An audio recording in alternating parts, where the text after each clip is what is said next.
So what I wanted to say first of all is, Amy Bloom, thank you so much for agreeing to chat with me today about your novel White Houses. And also just to say that it's our book of the month, and it's going to be the April read for the Hear Us Out book group. So I just thought maybe you could start by so maybe just giving us a very brief introduction to your novel. I had not planned to write this novel. I had been finishing a previous novel, Lucky Us, in which the Roosevelts sort of, are sort of like large figures, but they're not intimately connected with that novel. It's just that Roosevelt is president.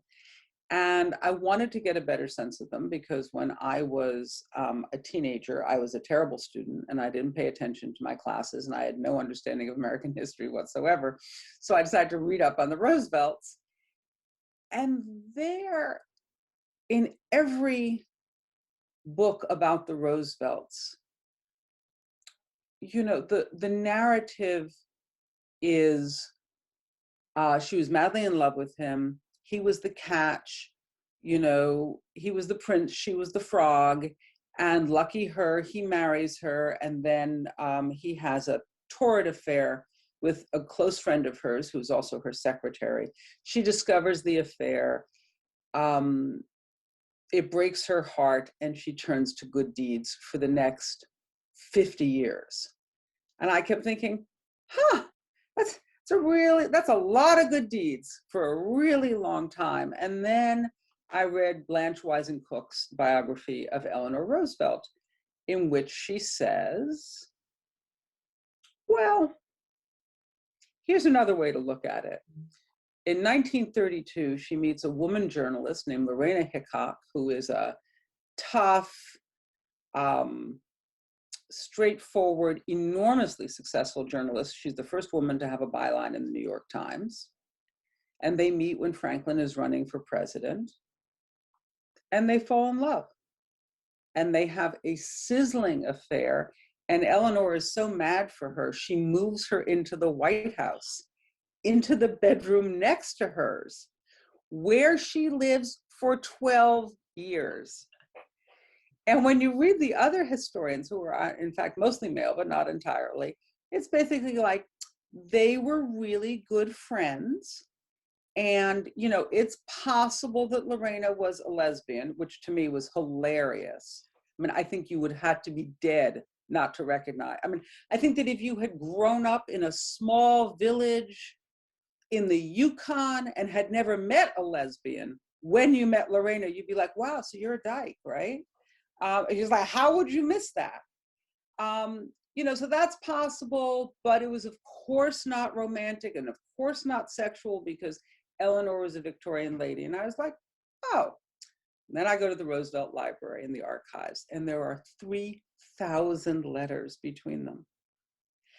And they are given to the library by Lorena. And Lorena says to Anna Roosevelt, to Eleanor's daughter, I had to burn about 300 of them. Your mother wasn't always discreet. And then I thought, what must it be like to be these two strong, interesting women? And especially for Lorena, it's like looking at your family photo album and seeing that your picture has been cut out over and over again. Like, what is it like to just be erased from the story when you are such an integral part of the story? And literally at the White House, they did cut her out of the photographs, out of the negatives, because there was no explanation for why she was always there. I mean, there's this kind of stout butch lady standing next to Eleanor Roosevelt with her arm around her waist in, hundreds and hundreds and hundreds of family photographs. And so I really wanted to give Lorena a voice, and also this love affair, which was never going to work out, which I found very hard actually to write, because it was never going to work out. It was always, somebody was always in the wrong place at the wrong time. But I loved them, and I didn't have, Eleanor Roosevelt's voice is easy to find because she was prolific. Lorena wrote as a journalist, which really gave me a lot of room to create her persona and her voice, which I liked because I certainly wasn't going to write as a Roosevelt, but I felt that I could certainly write as an Yeah. outsider. I mean, I think you really get from the book, you really do get a sense of Lorena. And I think for a British audience, British readers, I think they'd probably be familiar, you know, quite familiar with Eleanor Roosevelt. But I really don't think, I mean, I'm not sure about in the States whether people would Oh, no, be very nobody knew who familiar. she was. So I just wondered Nobody. if you could say just a little bit more about her, because her story is quite incredible, isn't it? She was. I mean, it's an extremely American story. So she grows up very poor. Her mom dies when she's 13. Mm. She's raped by her father, and then basically sold to a family, a more affluent family in town, to be their mother's helper, which in those days meant that you got up at 5, started the fire, took care of the babies, made breakfast for the family, then you could run to school, and then at 3 o'clock run back from school and continue with your tasks for the family, for which I think you got a quarter a week, 25 cents a week. Eventually she runs away from that and goes and stays with her aunt, finishes high school. In my novel, I give her a more exciting period in her The life. circus. The circus. The Yeah, circus I is was hoping that wasn't made up. it is made up. It is It's made up. wonderful though. It's believable though. I think it's believable for her character.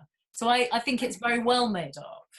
I'm glad. I love backstage. I love Yeah. backstage at the White House. I love backstage at the circus. You know, I'm always drawn to that. I'm never happier than when I'm sort of in the wings behind the curtain. Mm. And I think one of the things that was really striking to me is that in some ways homophobia really protected them as a couple, because you couldn't even say somebody was a lesbian. And to indicate that you had that thought was to reveal something untoward about yourself. So here's Lorena. I have one nice photograph of her. Most of the photographs are not particularly flattering, but there's one in which she looks kind of like a husky brunette Jodie Foster. I'm trying to think like that, and that's what I went with. But she had had girlfriends before Eleanor. She had had an heiress madly in love with her. They had lived in San Francisco. They had matching oil paintings. But she's always described in the press by male journalists as sort of a very unattractive person. But what you come to see, of course, is that they're not the audience. That's not who she's looking for. Women found her enormously attractive. She had what I think of as kind of like a real old-fashioned butch, come sit on mama's knee kind of energy. And she always had a girlfriend. And after she and Eleanor break up and remain friends, and there's still all that, you know, they're good lesbians, they're friends, but there's still like a lot of fraught stuff in there. She takes up with a federal judge, again, a very pretty blonde who worships her. The thing that broke my heart for a long time was that she gave up her career to be with Eleanor. And for me, it's like that moment in a horror film where you're watching like the dumb girl and she's like, I'll just go into the basement, see if there's a problem. And you're like, don't go in the basement. And I'm like, don't give up your job. She was the most prominent female journalist in the United States of America. She gives up her job to go like live in the bedroom next to Eleanor's and help Eleanor write her columns and organize press conferences. But many years later, after they have broken up, although they are still friends, she starts writing again. And she turns out 5 books. And so as a writer, I was like, oh, all right, that's not so bad. You know, she goes back. Hugely talented, formidable woman. She was, and she goes back to her work, and it is gratifying and successful. And that helped me sort of mend my own broken heart about it. Oh, I mean, one of the things that I think is incredible, and I just wondered if what you thought about this, is how they managed to conduct such an intimate affair in the White House at that time. And do you feel that that is a possibility that could ever happen today? Well, no. I mean, the other thing is the White House then was like a boarding house. There were a dozen people living in it. It wasn't like it is now, where it's basically the family and staff.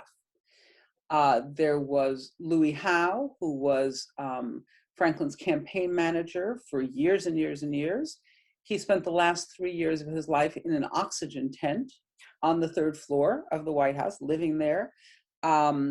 There was a guy in the cabinet whose wife died, who had his little girl. He's overwhelmed. He moves in. There's Franklin's mistress, his secretary, Missy. She lives there until her stroke, and basically the point at which she is of no use and sent back to live with her sister in Massachusetts. And so it was not unusual to have another person living there. But also, people don't have cell phones. You don't have people, checking up on you in the same way. And since the assumption was that basically middle-aged white ladies were not sexual people, it was sort of like, But I mean, everybody in the White House knew that they were having an affair. But again, and FDR too. Absolutely. Yeah. Absolutely. And FDR had a very friendly, condescending, but affectionate relationship with all of Eleanor's friends, all of whom were lesbians. I mean, part of the reason that it was so funny to read in these histories, like, probably Eleanor Roosevelt did not know that Lorena was a lesbian.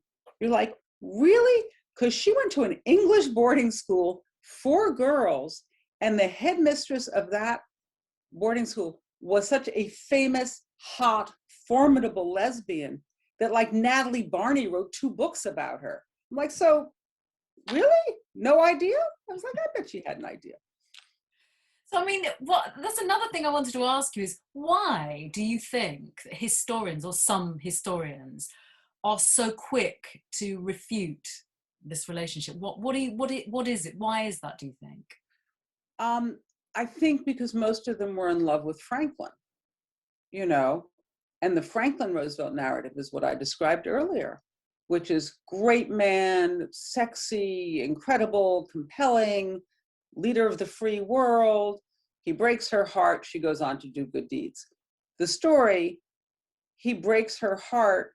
She recovers by having a lifelong affair with a woman, is not the same narrative.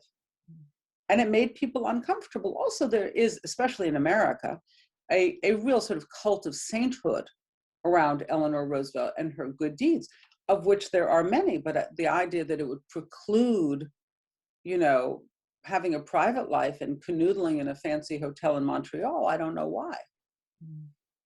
So it's almost like those people have their own narrative, and this narrative is way off what they actually want it to be. Yeah, when Blanche Weisencook's biography of Eleanor Roosevelt came out with these sort of very reasonable assertions about the affair, I mean, based on the 3,000 letters, including letters that said things like, I long to hold you and kiss you on the southeast corner of your lips. I look at the ring you gave me. This is from Eleanor to Lorena. I look at the ring you gave me and I kiss it and think, she must love me or she wouldn't have given it to me. And you get all these sort of mainstream historians going like, that, you could read that anyway. You're like, I guess you could, but not if you're familiar with the English language and human beings. And she, Blanche Weisencook, was assaulted by other historians, assaulted in the press, just reviled. And basically all those mainstream historians said, well, she's a lesbian. That's why she wrote this crazy lesbian narrative.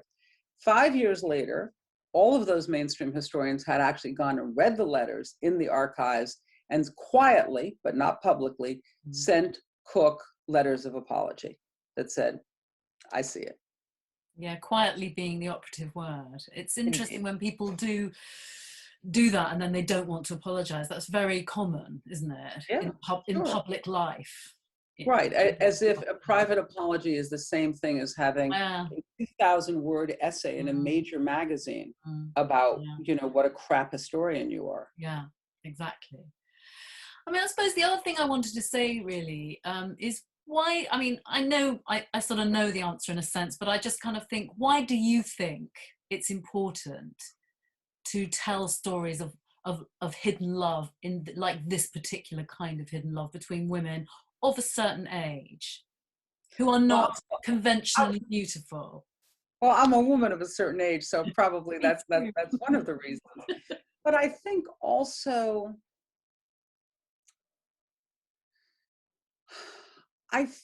it's the only thing that interests me. The only thing that interests me is sort of the gap between what people say and how they feel and how they behave and what goes on inside. It's the gap between like the sidewalk and the street. You know, that's what's interesting to me.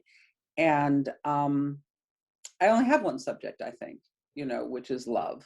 And I am really always just deeply interested by the way in which it shapes people's lives, not always for the good. But my kids say that I have 4 subjects, which is family, sex, love, and death, which I think is plenty. But you know, the center of that is really always love. And I also think, so I write that because that's my subject. But the reason I think it's important is that I think books are one of the ways in which we both gain empathy and identity. And so to see something that speaks to you. So I gave a reading when White Houses came out up in Massachusetts. It was a big crowd. And these 2 ladies came up to me. And if you and I are ladies of a certain age, these are ladies who are quite a bit older. And so they came up to me slowly. And they had a big pile of books. And they must have been in their mid-80s. And they said, we'd like you to sign 1 for me, 2 for our daughters, and 2 for our sons. And they said, we have been together for 60 years, and it really mattered to us to see this love on the page. And I thought, well, then good, my work here is done. Yeah. You know, I mean, that just was, I just love that. I think that's true. And I think, I mean, the other thing I suppose one thinks about is that particularly in the age in which we're living with social media and Instagram and everything having to look a certain way, I feel that those hidden stories are even more hidden. Do you know what I mean by that? Oh, yes. Well, they're not pretty. I mean, they may be beautiful, but they're not pretty. But they're often the ones that you say that last a lifetime. Yes. You know, But, you know, nobody's going to make a TikTok video of these 2 85-year-old ladies, one of them on a cane, and the other one heavily, you know, and yet that has not only value, but beauty. It certainly has beauty to me. Yeah, me too. So I also feel that I should make a pitch for the fact that I find Lorena to be quite funny. Oh, she's fantastic. She is funny. So I just want to say, in addition to the beauty, you know, she's a real broad, isn't she? I was going to say she's a funny broad. She is. Yeah, she's wonderful. The only other thing I wanted to ask you also is just what you're working on at the moment. I'd be really interested to know. Well, I just finished. I never thought I would ever write one, but I finished a memoir. Which comes out in February, and Granta is publishing it in England, called In Love. And now I'm back to work on a novel set in occupied Paris. And the protagonist is Colette's maid. Oh, that sounds fantastic. I just can't wait for people to read this book. And we're going to be chatting about it on World Book Night. I think so, but I hope everybody has a glass of something. Oh, yes. You know, I've told them. They've got their orders, yes. I'm happy to hear it. And you know, you can play a little Cole Porter in the background, because that's the music that Eleanor and Lorena loved. They loved all musicals. They were real musical theater nuts. And they could sing all of Cole Porter to each other, and they were both good dancers. Oh, I love that idea. And if you were going to choose a cocktail, because I'm going to send a note out to the group, what cocktail do you think would be a good one for them to blend for themselves, to mix, or if it's just a drink? Oh, I think, I